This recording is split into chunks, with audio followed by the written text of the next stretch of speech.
Did Hello, anybody contact everybody. Redbeard? Redbeard from Canada. Who knows if he may join? I'll have to get in touch with that fellow if he wants to join what this is called. And this is called, on my channel every Wednesday, I call it Massachusetts Beer Reviews and Company, because guess what? I got company. Even if it's just two people right now, some others were going to show up. Maybe they'll get here. We know Michael Jennings from Canada, Ontario, made some reference to he wanted to join us for this examination topic, which is summer seasonal beers. Not much to really describe about or to explain what summer seasonal beers are. Breweries put out beers seasonally, and one of these seasons is the summer. Light, refreshing, crisp beers.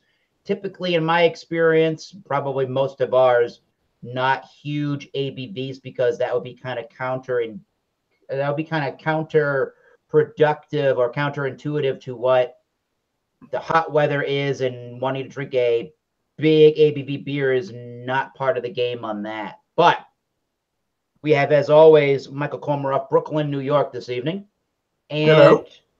Louisiana Beer Reviews, Jay Terriot, the founder of Wednesday Night Examinations, here with us all. This is true. Hey, thank you. Yes, you are welcome. And Show us what you got for summer seasonals. I have St. Arnold award-winning. It's called St. Arnold award-winning Summer Pills. This has been on the market for 21 years exactly this month. 21 years. It's won many awards. It is 4.9% alcohol, 22 international bitterness units. I'll give you a little quick rundown, and I mean quick. They use noble hops, which are Czech, Saaz, and Hallertau, which, you know, those are common, and German Pils malt, so it's simple, and yeast. It's just like you say, a light-bodied 4.9 is not super light, but you know, below 5 at least, and 22 IBU's got a little snappy hop action going on. So I think it was only for the sample, it was only like $1 something. You know, good price, it sounds like. Hopefully that translates to flavor. Michael Komaroff, Brooklyn, New York. Which this is from a local Long Island brewery called Greenport Harbor. This is their Behave Ale, brewed with honey, 5.3% by volume. I'm not sure of the ABVs, so let me see if I do have it here. And do you know what the style is? Let's see. It's a summer ale, is what they call it. I'm not sure. They don't. Can you want to look it up? Look up Greenport Harbor. Maybe it's a blonde ale. Possibly. I will take a look at it. Let me see if they say anything else on the bottom. This Golden Love Bomb has all the ingredients of a summer day, modestly hopped with a touch of orange, blossom honey for a light and floral finish. Our summer ale is waiting to take its place someplace between SPF, whatever, and sand on the land. Okay. I didn't write that, by the way.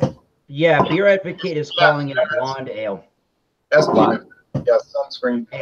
Moderately hopped. Part of their commercial description, it looks like, says that it's a moderately hopped golden ale. There you go. Blonde, golden, similar theme there. Mine is a little bit more of the mainstream choice, but I saw it, and I believe this company had, I don't know if they still have their other seasonal. They had one at one point, and again, I don't know if they have that other one or they replaced it with this one. Goose Island Brewing Company, originally, and still there, but originally in Chicago, Illinois, and still brewed there, but Anheuser-Busch owns them, and they're all over the place. It's called Summer Hours? This one is Summer Hours, which every 2 weeks I have Summer Hours from 9 to 1, so this works perfectly. I never heard of Summer Hours. It's a Pilsner of some kind. I think it's probably more like a German Helles style, I would imagine. It's a crisp, it says lager, crisp character with a noble hop finish at 4.5% alcohol by volume with 33 international bitterness units. And the website just says lagers. Hallertau for the hops, two-row, and Munich malts. And they say summer is coming, and what better way to celebrate than with summer hours?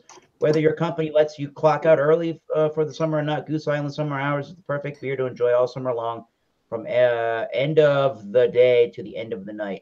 Goose Island Summer Hours is a crisp, refreshing lager that has a light bready malt character balanced with a clean, noble hop flavor aroma. May contain wheat. Well, wait a minute. What is the IBU? 33. Oh. It's a higher bitterness lager beer, so that's kind of cool for Goose Island. I have poured mine. All right. Yeah, look, I didn't get much head up foam, but I got a golden appearance. Look how clear that beer is. Whoa. Take a look at mine, guys. Mine has a little bit more of a head, a white head. Yeah, a little haze to it. A little hazy. And this is one to keep. They do a really good job on the beer bottles. If you collect beer caps, I used to do that, make the magnets. I've sort of done away with that, but you can collect all the different Goose Island caps, and you'll know which one it is because they literally write and list which one is which. So that's pretty cool. That's cool. I have some old Michelob caps back when they were trying to do craft beer from years ago, and they all would say what it was on the cap. Pale Ale, Hefeweizen, Keller beer. Ooh. There's the Summer Hours lager. Very clear. Very clear. Dark golden. Yeah, white head. Not even off-white. Very it's got some active carbonation there. I have fingerprints all over my glass. Jack Savvy. And the head is dying a little bit, but it's got some staying power for sure. You know what? I'll let some company, if they want to describe their beers, go right ahead. Michael Komarov. Okay. Beer review for us. Okay. As you saw, I'll show it again. The head is fading a little bit, but it's still there. It's definitely white. The beer is a little bit hazy golden. And let's give it a smell. You can kind of smell the sweetness of the honey, but it's a little bit more in the background. I guess the first smell I'm getting is kind of like a ripe melon kind of vibe in this. Okay. And some sweetness, which I guess comes from the honey. I'm going to take a sip. Cheers. Do you think Austin Powers would enjoy that beer? Yeah, baby. It's called Behave. Behave. Well, I guess that's the reason. Okay, you're getting kind of a biscuity malt kind of taste on the first taste, and then it drifts into maybe a little bit of sweetness. It's very drinkable.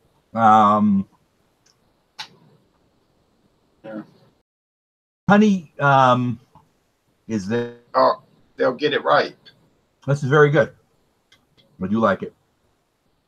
I'll let it sit here for a while, and I'll take another sip. Somebody else can give their description.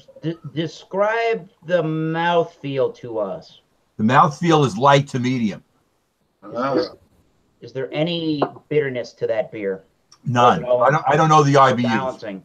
When you look before at Greenport Harbor, do they have IBUs on it? I didn't notice that, to be completely honest. Do you notice any bittering in the flavor, or do you think it's none? I think you are getting some of the hops in the taste. You're getting some of the hops in the taste, but it's not bitter at all. Okay. I'm gonna look that up, and while I do that, I want to hear about Jay's summer beer. Okay. Eric, a Lions fan, ought to join us sometimes. I agree. Join us, Eric, a Lions fan, if you're watching after we are done filming. We're not the cool kids, but we do all right. We make do. All right. Oh well, the aroma is And which beer is that again? St. Arnold's St. Arnold Summer Fills. Either one of you guys ever had St. Arnold's? I had one that they collaborated with Sierra Nevada. Remember when the international I had. You're in Texas, though, right? I had one that's the only St. Arnold I've ever had. I might have had like a St. Arnold's Amber or something like that a couple years ago when I was going from Las Vegas through the Houston airport. Oh, so y'all haven't had much experience with it.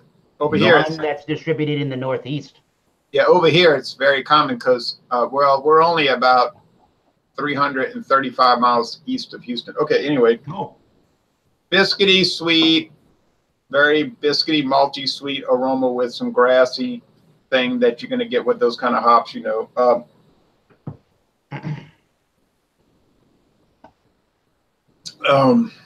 Same thing, that biscuity, sweet aroma, grassy hops, light to medium body, crisp, clean finish. Think along the lines of your Heinekens, your Grolsch, your Golden Pheasant, your Kronenbourg, or even Pilsner Urquell, although, you know, nothing's going to top that. But that kind of stuff. Now, all of those are pleasant beers, so I guess, heck, just shop price, right? I mean, they're all around the same ABV. They're all around the same IBU. They got the same body. They got a crisp finish. They're enjoyable.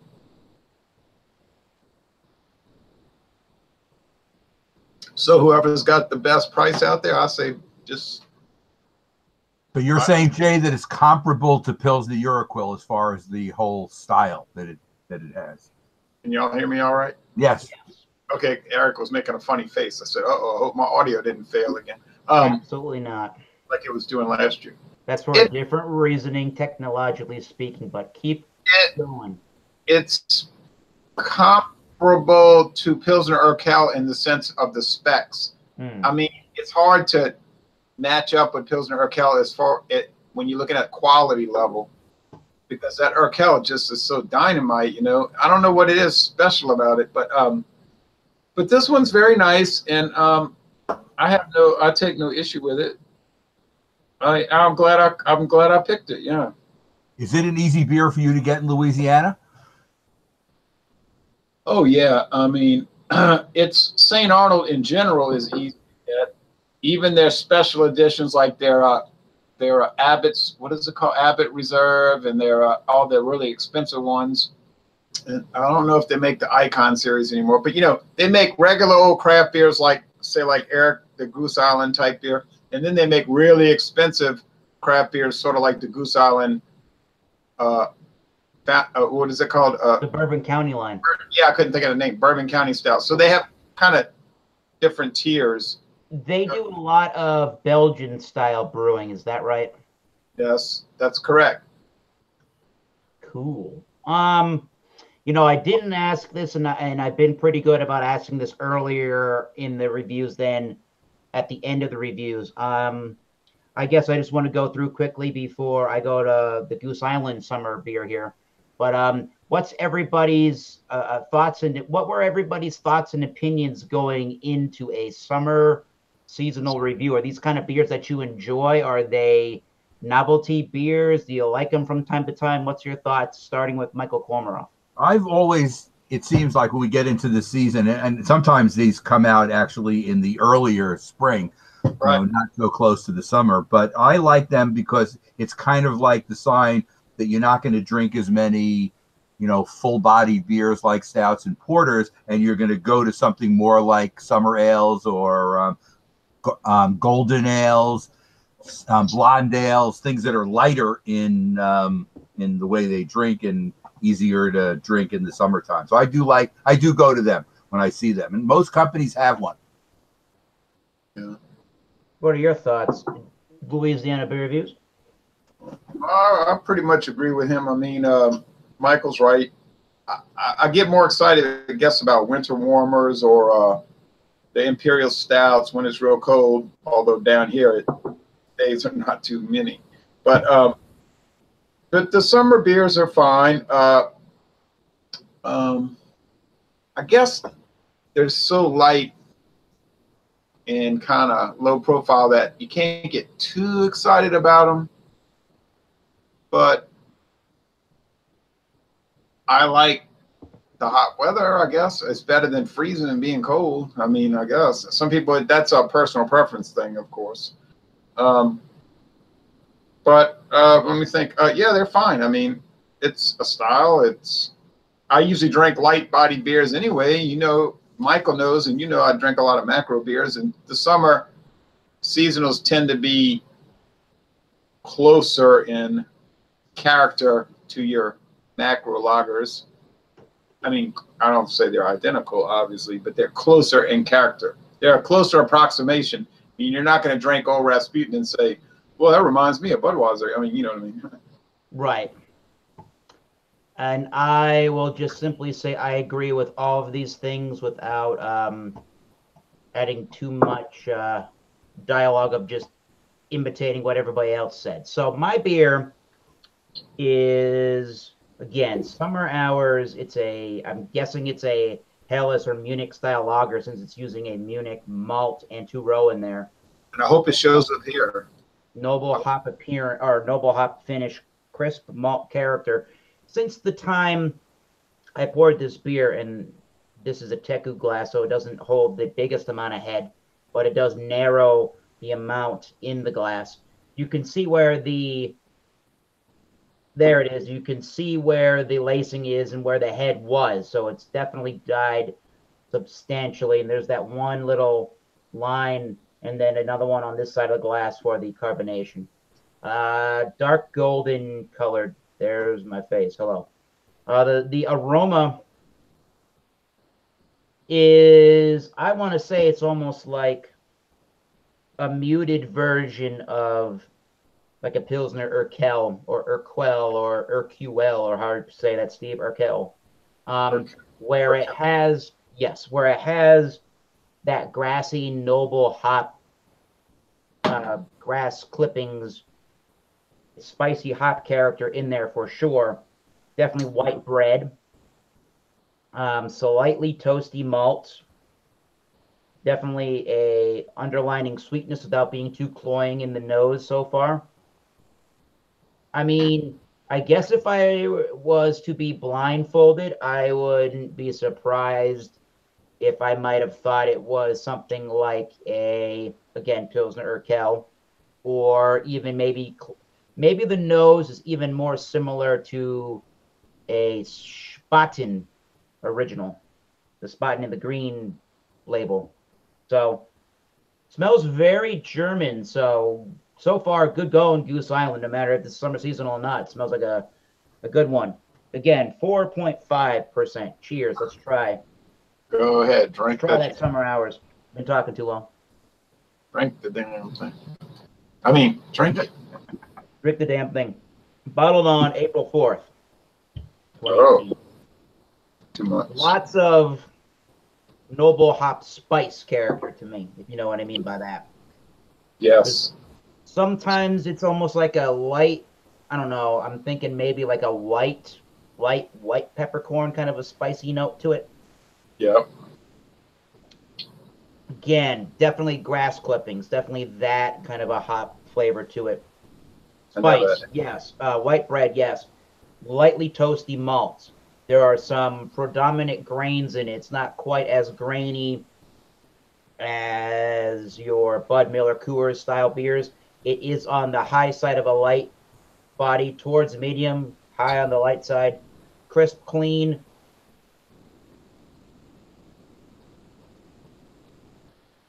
I'll explain that. Sort of clean, and it's definitely refreshing. There's a little, sometimes I don't know if however the beer was brewed, or maybe the water that they were using to brew it is giving the beer, this particular beer, a slightly metallic or slightly minerally kind of a taste to it, like a copper penny slight taste to it, but I'm getting a little bit of that consistency to the brew, which is not my favorite aspect about the beer. Well, definitely a moderate amount of carbonation. It tastes like more carbonation than that. So crisp, somewhat clean because of that finish, and ultra refreshing. I mean, so far, it's a pretty good representation of a German style lager. If they wanted to put this beer out full time or on a year-round basis and call it Goose Island German style lager or Goose Island Prost lager or something. It would be a good addition to their portfolio all year round, I think. I think this is the perfect style, and maybe summer seasonals can do that, right? I think this is the perfect style and kind of a beer to help people transition into the world or get used to or get comfortable with the world of craftier beers and different kinds of tasting lagers than just Budweiser, Millers, and Coors. So not the world's greatest beer, but this is a very good product. I'm pleased with that. If this was in cans, putting this on the boat on the 4th of July would be a tasty treat for sure. I bet it is in cans. Golly gee, now I really want to try it. It's very Spaten, but not quite as floral or grassy hop as like a Pilsner Urquell, but somewhere in the middle, I would definitely say. Mine, I talked about the honey a little bit. It's drifting more into the background as I drink more of it, so it's really not a factor. But I guess it does help the taste a little bit. There's a little sweetness that's still left. The finish is definitely floral, though. It's not really crisp. It's more of a floral type finish, but there's still sweetness in it. There is, so you say the finish is sweet as well. But it's not cloying sweet. It's more just general sweetness. And I guess it's from the honey, I guess. Huh. Hey. Go ahead. Can I tell y'all something real fast? Sure. It's off the subject, but you'll like hearing this. Okay. We'll give the scores, you know. They have Instagram. Yeah. So we were talking to my father Sunday about Instagram and how it posts the photos instantly, right? And people like to join that. So my father, he's 74 years old. My father said, hey, they ought to make an app that takes a long time to post photos and goes real slow, and they can call it Prolonged Gram. Yeah, definitely all the social media can kind of be a generational thing. If you grew up in the age, you're more apt, no pun intended, to use it, right? That's it. He said they ought to make Prolonged Gram. People from your dad's generation really don't like the internet very much, I don't think. And he doesn't mind it, but he says he comes up with like really wacky. He has an absurdist sense of humor, so his humor is bordering on like a Monty Python's Flying Circus type approach. Yep. Anyway, I just wanted to bring that up. Trying to see if I can generate any of that head back if I swirl it, and a little bit of it comes out. The head on mine just went woo and died away. I'm gonna drink a little. I just have the edge of mine. You remember how big mine was at the beginning? Now it's just an edge. Yeah, definitely. I didn't get much lacing either. Look, no lacing. I mean, when I swirl the beer, more of those floral, grassy hops are coming out in the nose than anything. Yes, Audrey, get the phone. Audrey, get the phone. As my little meme I sent earlier showed. Don't have this happen to you tonight. What happened? Audrey, you got a lot of telemarketers that call the house, or party goers, or you got an active household there in Brooklyn, New York. Just to mention, I drank beer in that very house once. Very active household there, Jay? It was very active that day. It's funny, Jay, that was the day of the giant no-hitter you got to see later in the evening. So wow. It was a full day for you. I was totally at a loss. You know, I was kind of like in a dream state because we did all that beer drinking, and I thought, oh man, I got to go to the game. So I thought I said, I'm so inebriated, you know, I don't know. And then Michael, and then Giant Space Monkey was walking me back to the subway, and he was a couple of sheets to the wind at least. So I said, oh no, this is going to be bad, I think. Well, as soon as I sat down on the subway, it was like I had never drank a beer the whole day. I said, well, that was amazing. But I went to the game, and I was just watching it, you know. I got a ticket for $10, I might add. And I was watching it, and I was thinking, oh, boy, the Mets are doing terrible. They haven't even made a hit the whole game. This is pathetic. Not even a single hit. So I'm looking, you know, like in a daze, and then the game ended, and all the fans for the Mets started clapping. I said, why are they clapping? I said, oh, wake up, dumb. It was a no-hitter, you know. So that kind of like, it wasn't registering, you know. I just kept watching it, kind of in a dumbfounded state. But it was an interesting night. And then I got lost before I got to your house. Remember, I got lost in Prospect Park. You were walking in the park, and I was talking you through it.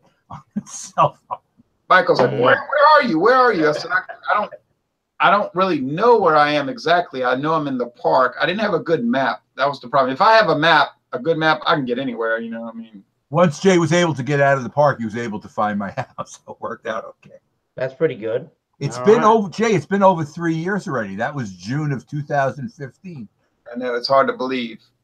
And I went to see John Anile last week, literally last week. And we did a bunch of beer. We didn't drink a lot like a bunch of drunks. No. He does it like me, like the scientific approach, you know, like we're doing tonight. We're going to drink these beers like this formulaic way, and we're going to talk about it. We're going to describe it. And now some people would roll their eyes and say, this is so boring. But, you know, he's like us. It was like not boring. You know, we just did it for hours, like this scientific exploration of these different beers and whiskey. So we thought it was great, you know, to do that. And then just like David Garlipe with the big beard, when he comes to my house, we do it just like the scientific, which we like to do, you know.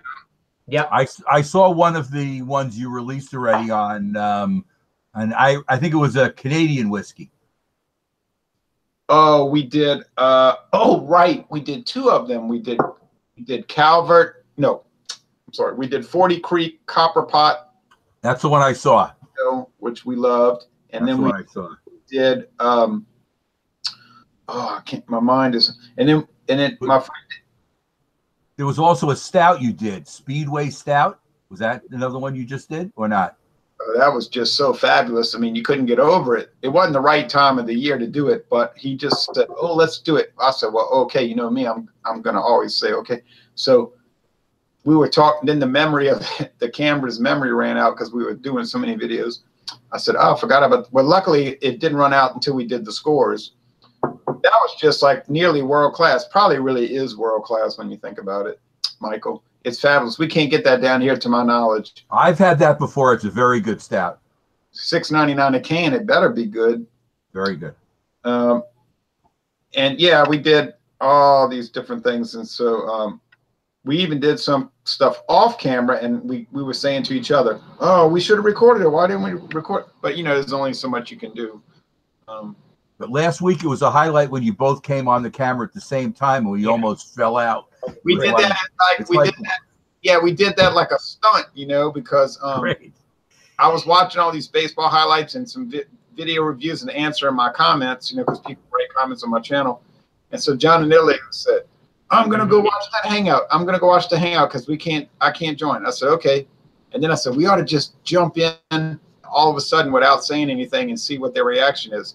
"Oh yeah, let's do that." So then he came on like, "Oh," and you said, "Oh, it's John Anile." And so then I was in the background, and Eric said, well, "Wait a minute, Jay's there. Jay's there too. What's going on?"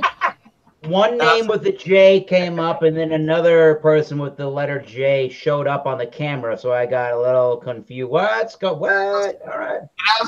That was exactly what we were trying to pull off. We were trying to shock everybody because most people weren't really aware that I was going out there too much. So nope.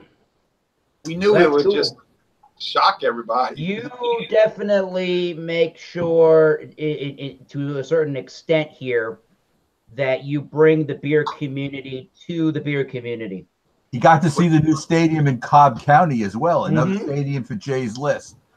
Yeah. What do you mean, Eric? I don't understand what you mean by that. That you go out and visit the beer community. Oh, right. Oh, yeah. Cool. You bring the beer community to the rest of the beer community. You bring it with you. Right. I visited. Cool. With your tours around the country. What I'm saying, yeah, it's cool. And then some people have come to me, like Tanya Makowski came here last month, and then My True Review came here, and I met them before they came here. I met them in Florida. Well, one of the guys in Florida. Well, they kind of defunct now, because of scheduling problems. And then I I went to meet Michael and Johnny Space Monkey, who is off the air as far as beer reviewing, but he does drink it, you know. And then he still looks in. He's just not as active as he was before. No, he's got the child and everything. And then I went to see Maria Devon. I don't talk to her anymore because of certain issues not on my end. But I did go see her. Cool. She still has the hots for Eric. She might need to put the AC on in her apartment or where she lives. I'll have to check. That woman. Okay, all right. I'm gonna have to check with you off air about that. All right, but anyway, and then I went to see who else? I'm trying to think. Well, a whole lot of people actually. So, but my beer that I drink, I'm drinking bourbon now. So if I say things on air that I shouldn't, don't blame me. Blame Sazerac. Jay, do you have a number for the St. Arnold? There we go. I certainly do, and I was thinking about that. I'm going to give it a 94. Yes, I think it's an A, most excellent. It's a 94. Why are you putting your hand on your? There are way too many. Maybe everything that's brewed is practically world-class beers, and not a lot stinks out there. Might become a little bit harsher than most on the rings. You know, that's the problem. You and I got in a big old fight and all that drama, but that's the problem because you're not looking at it right. I don't think, because what you got to understand. You go into the store, you say, oh, I'm going to buy all this beer. You got to understand that the chances are the worst beer you get at just a random purchase is going to be at least kind of pretty good. So you're dealing with very slight variations of extremely enjoyable products. Now, can you go out there and find horrendous stuff? Yeah, but you really actually have to look for that more than the stuff that's good to very good to excellent to most excellent. Well, maybe, Eric. I don't know about that. So I think that's why we got into the conflict over Harry talking about giving that beer a 2.25. And I said, wait a minute. So I think you're dealing, and this is a good problem to have. I've been saying this for 10 years almost, or many years. When you're dealing with a range that goes from very good to world class, and that's 90% of what you're trying, I don't see that as a problem. If everything you were getting was like horrible to average, that would be a problem, but that is not the case. So I think that's where we got into the conflict. And but you feel a 94 is still at the end of the day a pretty good rating for the St. Arnold Summer Ale. Well, 94, I mean, of course it's, think about that. Yeah, I mean, I think a lot of people score beers too low. I'm not saying you do. I watch your videos, you know, watch your videos. But a lot of people take beers that are really good and they'll say, well, you know, it's all right. And I'm thinking, what are they talking about? It's all right. You know, so I just, and I like ask them about it, you know, but anyway, it's not a personal fact. I can give a good example, and this is a recent example. I was reviewing in my book, and it wasn't on the air last night. Molson Triple X, which is a 7.3% Canadian malt liquor, which is now brewed in the United States. And I'm watching John Anilli's review, and he gives it a 98. Now that's fine. He's allowed to give it as high as he wants. Yes, he said it was world class. On my rating system, I gave it in the middle 80s, but it's still it's a class product. Whatever. Definitely. It's good. But I'm not giving a malt liquor high gravity, whatever it is. It just doesn't get up into that high range for me. I'm not giving 97s and 98s to that. I'm just not. And that's certainly not a style that you particularly like. It's not my favorite style. But he likes malt liquors and high gravity beers, and to him, it's a class thing. He said there aren't too many better. He liked it more than most of the ones he's tried, and that's why he gave it such a high rating. The best malt liquor I ever had was the Founders DKML. I gave that a 95. I made the mistake when I opened that beer. When I did, I was already 3 sheets to the wind, as they say. No. Oh well, see, you did that. No. No you have to have that straight, Eric, because that by itself was like 13%. It was it was 14%. definitely less, even though it was a percentage point or 5, depending on what year the beer was brewed, between 120-minute IPA that I drank recently and then the Worldwide Stout from Dogfish Head. Even though it could have been only 1 percentage point difference in ABV, even being 3 sheets to the wind a little bit, maybe not that bad, but still over the top. I still felt like the DKML as compared to the 120-minute IPA was by far an easier drinking high ABV beer. There was nothing easy drinking about that 120-minute IPA. There just was not. No, I didn't get too many good feedbacks on that, so I can buy it so easily right now, but there is no way I am paying $10.99 for a 12-ounce bottle of beer that people are telling me tastes like grain liquor. I'm sorry. That's a waste of money, yeah. I agree, and it's certainly more of a barley wine than it's a triple IPA. Yep. In its style. They don't have to call it that if they don't want. The way they brew it, I guess they brew it like an IPA. I don't need that in my life. And look, the only other malt liquor that I thought was great up to the DKML level was Santa Claus Classic, Santa Claus Schwartz, and the Santa Claus Helles. But the problem with those, they're 14%. The problem with those beers, they're so strong. Yeah. That it's like you drink a bottle and you feel sick. It's like, I don't need that. Yeah, it tastes great. It's wonderful. Oh, I can't believe it. It's so great. But I mean, I wake up the next day and I feel sick 9 hours later. Sorry, that's not what I need. I had the classic. I did a review on it. I forget exactly what the year of it was, 2014 or 15, whenever it was. I mean, I can kind of agree with what you're saying about that beer. However, I mean, yes, it had some heft and some body to it. But did it have a heft and a body like it was screaming to you, this is 14%? Not really. Which one? Which was what was great about it. I mean, for that high of an ABV, I mean, yeah, you want a little bit of, I guess, harshness so that it forces you to sip a little bit. But it's also kind of interesting how you can brew a beer at a percentage point of such and keep the drinkability not harsh and rough. Which one? The Santa Claus Classic. Oh, yeah. I mean, I'm going to go buy some more of that because some stores around here have been selling it for even $3.99 a bottle, which is outrageous. And look. Whoa, yes. Yeah. Let me tell you, that is a beer that can go toe-to-toe with any craft beer on the market, I think. I would 100% agree with you on that. But it's too dangerous, and I don't like to mess with stuff like that. I think Jay in the past would call certain beers like that possibly specialty beers. That's a specialty beer for a special occasion. Yeah, once a year. Like Christmas time or deep in the winter time when you have a weekend or something. Share it with people. So what score do you give that product? Because I know we're running on and I got to go off and do some things. Summer hours? Let's see. I work 4 hours, so times 10. This is a 40. No, this is better than 40.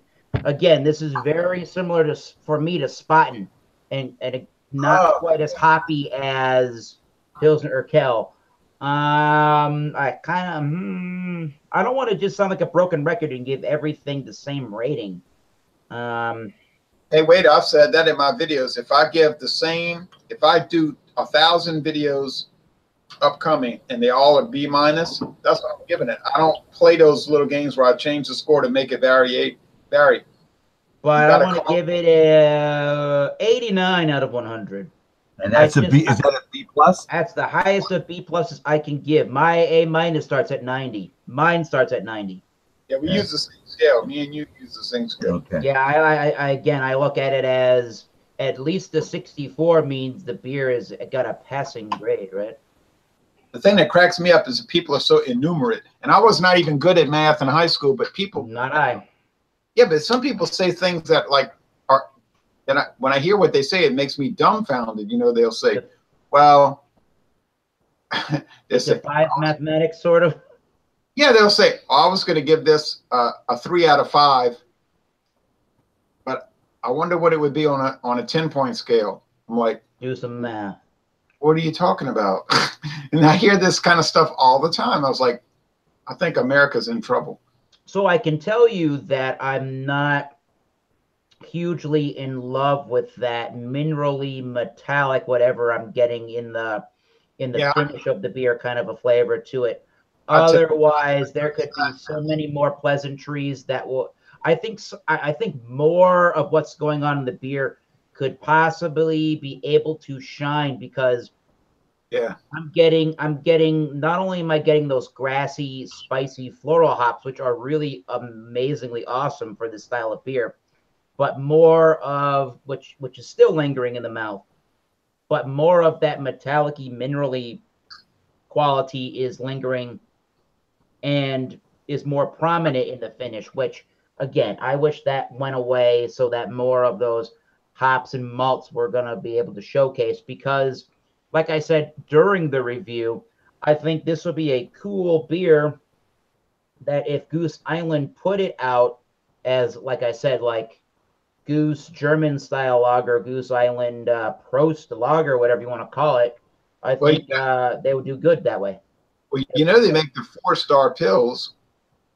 I've had that once. I may need to buy that coming up to do some mental comparisons. I don't remember what I thought of that beer. I had it on tap once, but I think this beer, to me, I don't really recall the 4-star, but for some reasoning, I'm thinking like this had a bigger, more maltier body, but I may need to buy the two and do a little comparison. Yeah. Hey. Yeah. Okay. Cool review, everybody. I'm going to give mine an 86, which is probably, it's not a B plus. It's kind of like a B, a solid B. And if you're looking for why I could, what would I have done to make it better? It would have to have had more body in the beer. It's a little bit too light. But again, they're probably going for that. They want it to be light. It's a little bit too light. And that's for your liking. I like it, but a B's a good rating. Yeah, right. You know, then for your preference. You know, I like it. I like a beer that's more full-bodied than this one is. You know, maybe like Jay said, like you said before, Jay, these tend to be a lighter style because they want it to be drinkable. They want it to. Oh, yeah. I mean, think about some of the things that are an atrocity to other people that if you mention the name, they want to come at you with a knife, like Corona Extra. They say, oh, Corona Extra, I don't want to be your friend anymore. But that beer sells like crazy. And people drink it, and I see them, they're drinking it. Oh, they're so excited to drink Corona Extra. And we might be rolling our eyes and thinking, why are you excited to drink that? But you know what? It's that light body and that kind of clean presentation. And they like it. So, I mean, I can't sit up here in judgment like, how dare you drink that and eat those fajitas and enjoy it? Don't you realize you're in misery right now? And they're like, don't tell me what to do, you beer freak. You know, and that's their attitude. They don't need people lecturing them. But if we're going to rate Corona Extra, you have to give it what it's doing. That would certainly be nowhere out of the 80s as far as what you would rate it. You can't give that a 98 and say it's world class. Maybe you can. I don't know. I can't. I guess some people would. I wouldn't go that far. But I like Corona Extra, and but the point, you know, there's some people that just love it. They think it's so fabulous. You know, if they like it, who am I to judge? No, they can drink anything they want. Right. Like, I can't be up here talking about how dare you drink that. I used to be that way in the early days of my drinking experience, like 1996, 97. But I was younger and more immature, and I didn't understand that people really should be able to drink what they want, and they don't. They're not under any obligation to experiment. You know what I mean? Like, my idea was, let's try everything, you know. But other people in my family, they're like, well, we drink Miller Lite. And I was like, yeah, but there's so much more than Miller Lite. And they're like, well, hey, guess what? Get lost, because that's what we like to drink. So, and I think my approach was so bad that it probably was counterproductive to a large extent. But I learned to frame things better as time went on. Yeah. Again, I mention it from time to time on this channel, but whatever you're hearing out of my mouth as I drink the beer and as I formulate whatever comes out of my mouth and however I formulate that rating has been formulated by nobody but me. So make sure that you realize that when you, hopefully for the majority of beer reviewers now, it should be fairly easy to tell if one person is being completely honest and is just drinking a beer and is telling you what they think. And that's definitely what I strive for to do on this channel. And I hope that everybody watching, the zero of you, that take away from this that my 89 is formulated by only me. I actually looked up 0 reviews of this beer prior to buying it and prior to drinking it today. Eric, no Bart Robinson watching us? Not right now. There was one person that was watching and he went away. Hey, wait a minute. If we were worried about views, we could go onto my channel because it's got a lot of views. Okay, I can't. But we don't care. We're individuals. We don't care what people think. Exactly. Right. That's what I'm saying about that. Exactly. That's what I was about to say. I was about to say, but that's not the goal. The goal isn't, oh, let's sell T-shirts, let's sell caps. That's our pal in Virginia. He's doing that. Whoa, wait a minute. Not just Virginia, but let's build our brand, y'all.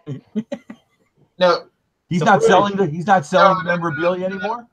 I think he's got his fridge on eBay, maybe. Wait a minute. Don't single out. No, I won't. There's plenty of them. There's a lot of them. Yeah. It's not about and these things. And I'm done. Yeah. So we're not about that. I love this thing. What about my Sierra Nevada keychain that I got from Sierra Nevada? Jay, have you seen it? They're selling out to you, Michael. No, but I don't get any. But Jay, I don't get any free beer though. I have to settle for bling, for swag. All right. Go ahead. Yeah. What I'm saying is, I like what you're doing because the whole point I'm trying to make is, if it was about, oh, I'm getting a lot of views, I'm getting a lot of subs, then we'd be worried. Let's go to Jay's channel and all that bull crap. But no, it's not about that. Oh, I can't explain that. Okay, I can't explain that. I don't sit there and try to lay in bed at night and say, well, why do I have 8,500? I don't care about that. I was excited when I had 15 subscribers. Okay, it's about, we're going to try these different beers. I'm going to talk about them and try to break them down and look at it and try to learn something. And it's kind of like a little adventure every time, a little adventure. Now, that is not the goal of a lot of people, and so that's why you run into these conflicts, because a lot of people, it's like there's some other goal, and I never could grasp, and maybe I'm dense, but I don't think that's the case. I never could grasp, like, what is the goal? I don't understand the goal here. My viewpoint, and it's going back to November 2010, it should be, we're looking at beers, we're trying them out, and we're talking about it, and we're having a good time. All this other peripheral stuff, I never could grasp why that was important. So I like what you're doing on your channel, Eric. I used to do it for years, but that kind of died out, so I threw it over to you, and then I'm doing the whiskey. But that's fine. We don't need to do this. Well, it doesn't have to be like and Tyler's doing it at least up till this Friday. Now, in the future, we don't know. But anyway, all right. If Tyler drops out, I'll take over Friday, honestly. But boom. So Eric, do you want to wrap this up so we can talk off camera? Yeah. I wanted to wrap this up by asking the question that I like to ask at the end of my Wednesday nights, which is, well, number one, nobody's watching, so goodbye, chat. But these this out of time. People might watch 10 years from now. Afterwards, yes, but now that we've gone through the 3 different summer seasonal beers we all brought, 2 lagers, 1 golden blonde ale, what are all your thoughts, and including drinking your own beer that you had tonight? Have your thoughts changed? Have they became worse, or are they the same? Are they the same in terms of what your opinions are on summer seasonals?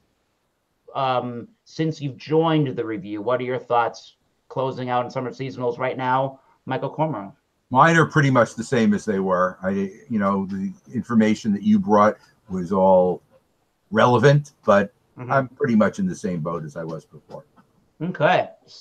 What's your thoughts concluding, Jay? No, my thoughts haven't changed at all. And I've been drinking these things for over 20 years. And it's the same old thing. But, that doesn't mean, I'm not saying that as a negative thing. The same old thing might be just fabulous. You know what I mean? So, no, I haven't changed my opinion. And if you check with me, I'm 50 years old now. I remember when I was 2. But if you just turned 30. Hey, we got this. No, I can remember when I was very, very little. That's irrelevant to this. But if you check with me in 20 years, and I'm 70 years old, and they still have a YouTube, which they probably won't, because everything will change. But and I'll just like teleport to your house, and we'll do a review, and then I'll teleport back. Wait, I'll do that with you. But even if I teleport, I'll say, oh well, summer specials. You know how those are. They're always the same. Hey, Eric, remember when beer used to be popular, and then all the companies went out of business?